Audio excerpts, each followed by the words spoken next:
ចាយសក់ពណ៌លឿងភ័យមែនទែនប្រាប់ទូករបស់យើងថាឲ្យប្រយ័ត្នផងប៉ុន្តែទូករបស់យើងអត់ខ្វល់ទេបានរត់ទៅហើយក៏ទាញដាវចាក់ចូលទៅក្នុងអណ្ដាតភ្លើងហ្នឹងនៅពេលហ្នឹងក៏មានការផ្ទុះមួយយ៉ាងធំបន្ទាប់មក System ក៏បានប្រាប់ថានៅក្នុងហ្នឹងគឺគេរកឃើញថាមពលថ្មីមួយដែលមានឈ្មោះថាអណ្ដាតភ្លើងខាងក្នុងដែលមានសីតុណ្ហភាពក្តៅខ្លាំងហើយលក្ខណៈផ្ទុះរបស់វាហ្នឹងគឺមានគ្រោះថ្នាក់ខ្លាំងណាស់ហើយនៅក្នុងហ្នឹងក៏មានក្បាច់ដាវមួយដែរសម្រាប់ឲ្យទូប្រុសយើងគឺដាវអណ្ដាតភ្លើងក្រហមឆ្អៅដែលអាចបញ្ចេញអំណាចនៅពេលដែលដកដាវចេញធ្វើឲ្យផ្ទុះដាវ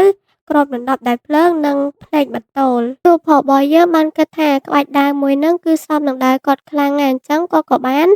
យកបន្ទុករបស់គាត់ដើម្បីបញ្ចូលតែភ្លើងមួយហ្នឹងចូលទៅក្នុងដាវរបស់គាត់នៅពេលដែលភ្លើងរលត់អស់ក្រុមការងាររបស់គាត់គិតថាតួប្រុសយើងគ្រាន់តែផ្ទុះថាមពលទៅមួយកម្រិតទៀតធម្មតាទេអត់ដឹងថាតួប្រុសយើងនឹងខ្លាំងប៉ុណ្ណា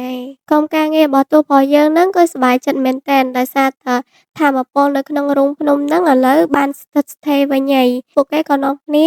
សម្រេចចិត្តថានៅសមាធិរកយកថាមពលមួយហ្នឹងដើម្បីបង្កើនសមត្ថភាពពួកគេ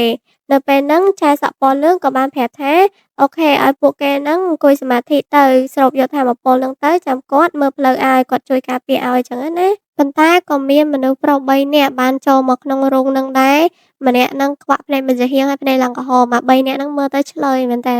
មកដល់ប្រាប់គេថារូងហ្នឹងគេអ្នកយកឲ្យប្រហែលអ្នកហ្នឹងចេញទៅចៅសក់ពណ៌លឿងក៏និយាយជាមួយណាគាត់ខ្លាចប៉ុន្តែគាត់នៅតែនិយាយជាមួយចឹងដោយសារតែមិត្តភក្តិគាត់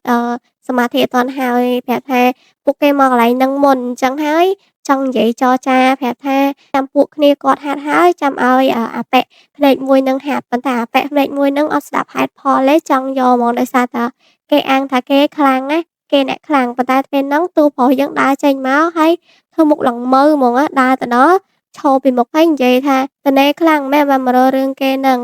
ហើយបើសិនជាអ្នកខ្លាំងបានរូងមួយហ្នឹងអញ្ចឹងចាញ់ដោយសារតែគាត់ខ្លាំងជាងហើយគាត់ក៏បានទាញដាវរបស់គាត់កាប់មកទៅហឹងទៅគូជាបន្ទាត់កុំឲ្យពួកហ្នឹងឆ្លងទៅនឹងប្រយ័ត្នត្រូវគ្រាន់តែទូប្រុសយើងកាប់ប៉ុណ្្នឹងឯណាឡើងអង្គើកភ្នំអារូងភ្នំហ្នឹងហើយពួកហ្នឹងដល់ពេលឃើញអញ្ចឹងទៅភ័យខ្លាចមែនតើជាពិសេសពេលក្រុមគេហ្នឹងគ្រាន់តែឃើញភ្នែកតួប្រុសហើយឡើងខ្លាចហើយនិយាយថាតួប្រុសឡើងដូចបិសាចអញ្ចឹងពេលហ្នឹងតួប្រុសក៏បាននិយាយបន្ថែមទៀតថាឲ្យចេញឲ្យឆ្ងាយបើអត់ចង់ត្រូវបន្ទាប់ពីឮប៉ុណ្្នឹងហើយមេហ្នឹងក៏ដាក់មេប្រូចទៅនាំកូនចៅរត់ចេញឡើងលឿនដោយសារតែបើនៅទៀតដល់ងាប់របស់តួប្រុសហើយក្រុមរបស់ហ្វាំងយីហ្នឹងក៏មកនិយាយដោយសារថាតួប្រុសមើលទៅលយមែនតើតួប្រុសក៏ញឹមហើយប្រាប់ថាយើងដល់ម៉ោងទៅវិញហើយនៅពេលដែលពួកគេចេញមកវិញហ្នឹងចៅសក់ពណ៌លឿងហ្នឹងក៏បានគិតថាតួប្រុសមិញហ្នឹងគឺក៏បានបញ្ចេញកម្លាំងទាំងអស់ហេគឺក៏បានលាក់អញ្ចឹងហើយក៏គិតថាតួប្រុសយើងគឺជាមនុស្សដែលមានសមត្ថភាពពិសេសខ្លាំងម្នាក់នាងគិតថាព័ត៌មានទាំងអស់នេះត្រូវតែប្រាប់ទៅដល់ថ្នាក់លើសាច់រឿងក៏បានកាត់មកការិយាល័យរបស់សមាគមហ្វឹកហាត់ថាមពលវិញ្ញាណវិញនារីម្នាក់ក៏បានសួរបញ្ជាក់ថាមានមនុស្សមានសមត្ថភាពពិសេសកម្រិតខ្ពស់មកម្នាក់ទៀតហើយមែននារីក្មេងតូចហ្នឹងក៏ហ៊ាននិយាយច្រើនដែរដោយសារតែមេរបស់នាងនៅពីក្រោយខ្នងនាងបន្ទាប់ពីបិទទូរស័ព្ទហើយក្មេងតូចរបស់យើងក៏សួរមេនាងថាពួកយើងសំណាងមែនតើដែលមានមនុស្សមានសមត្ថភាពពិសេសកម្រិតកំពូលម្នាក់ទៀតហើយមេនាងក៏បានប្រាប់ថាបើសិនជាម្នាក់ហ្នឹងគឺជាមនុស្សល្អអញ្ចឹងផែនដីនឹងមានអ្នកការពារប៉ុន្តែបើសិនជាគេជាមនុស្សអាក្រក់វិញពួកគេពិបាកនឹងកម្ចាត់នៅក្រោមពន្លឺដ៏ក្តៅខ្លាំងហ្នឹងតួប្រុសយើងបានដើរកាត់នៅក្នុងទីក្រុងហ្នឹងគាត់ខំធ្វើខ្លួនដូចអ្នក cosplay អញ្ចឹងប៉ុន្តែអាដាវគាត់ហើយនឹងថាមពលគាត់ហ្នឹងគឺបិទបាំងអត់កើតដល់ពេលហ្នឹងទូរស័ព្ទរបស់គាត់ក៏បានលោតសារព័ត៌មានអំពីរោងភ្នំមួយដែលមានការផ្ទុះថាមពលយ៉ាងខ្លាំងប៉ាងយីគាត់ថាចំព័ត៌មានហ្នឹងផ្ទុះលឿនម៉េះហើយសង្ឃឹមថាក្រុមដែលធ្វើការមួយគាត់ហ្នឹងអត់ក្បត់គាត់ចោះឥឡូវហ្នឹងគាត់ខ្ជិលខ្វល់ដោយសារតែកម្លាំងរបស់គាត់ហ្នឹងចិត្តផ្ទុះទៅមកកម្រិតទៀតហើយអញ្ចឹងគាត់ទៅរកកន្លែងណាស្ងាត់ដើម្បីវឹកហាត់សិន5នាទីក្រោយមកចៅសក់សដែលឈ្មោះថាស៊ូជីងលីងហ្នឹងគាត់បានដើរនៅម្ដុំហ្នឹងមានអីឃើញថាមពលពលឺព្រះអាទិត្យមួយហ្នឹងផ្ទុះយ៉ាងខ្លាំងនាងក៏បានដឹងថាថាមពលដ៏ខ្លាំងក្លាមួយនេះគឺជាការផ្ទុះកម្លាំងធាតុទៅផ្កាយ3នៃ Ghost Aquarium របស់អ្នកណាម្នាក់នាងបានមើលទៅលើមេឃឃើញថាថាមពលហ្នឹងគឺគួរឲ្យខ្លាចខ្លាំងមែនតើដោយសារតែដឹងភារកិច្ចរបស់ខ្លួនឯងស៊ូជីងលីងក៏បានរត់ទៅកន្លែងភ្នំមួយហ្នឹងហើយសន្យាថាលើកនេះអញចាប់អាប៉ែហ្នឹងឲ្យបានហ្មងថាប៉ែហ្នឹងគឺជាណាគេកាត់មកលើភ្នំនេះវិញ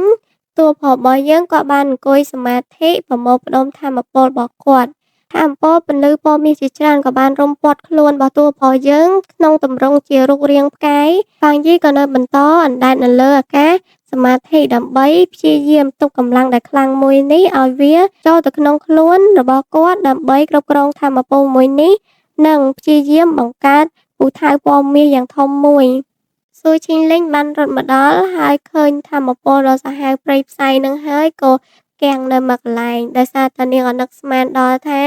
មនុស្សម្នាក់នឹងខ្លាំងដល់ថ្នាក់ហ្នឹងឯងបបែកទៅផ្កាយ3ទៀតហើយបង្កើតបានអាវុធវិញ្ញាណបថៅមួយដ៏ប៉ុណ្ណាណីហើយឆ្ងល់មែនតើតួផលយើងហេតុអីបានធ្វើអញ្ចឹងបានដោយសារតែនាងចាំថាកាលនាងចង់បបែកទៅផ្កាយ2នៃកោស្អែកក្រៀមហ្នឹងគឺវេទនាខ្លាំងមែនតើនាងគឺដេកឈឺហ្មងណានិយាយរួមទៅបបែកទៅអត់បានហើយវាយបកខ្លួនឯងវិញហ្នឹងឈឺខ្លាំងទៀតសួយឈីងលីងបានចាំថាកាលហ្នឹងនាងក្អួតឈាមផងអីផងហើយដេកនៅលើគ្រែហ្នឹងឡើង2អាទិត្យ3អាទិត្យទៅរកបានជានាងឆ្ងល់មែនតើហេតុអីបានជាមនុស្សម្នាក់នេះអាចទ្រាំទ្រនឹងថាមពលដ៏ព្រៃផ្សៃមួយនេះដោយសារតែនាងខិតខំបំបែកកម្រិតទៅផ្កាយ2ប៉ុន្តែនាងបរាជ័យនាំឲ្យនាងឈឺចាប់វេទនាជិតងាប់ចិត្តរស់ប៉ុន្តែមនុស្សម្នាក់នេះវិញគឺបំបែកទៅផ្កាយ3ដែលមើលទៅវាមិនគួរឲ្យជឿសោះឡើយ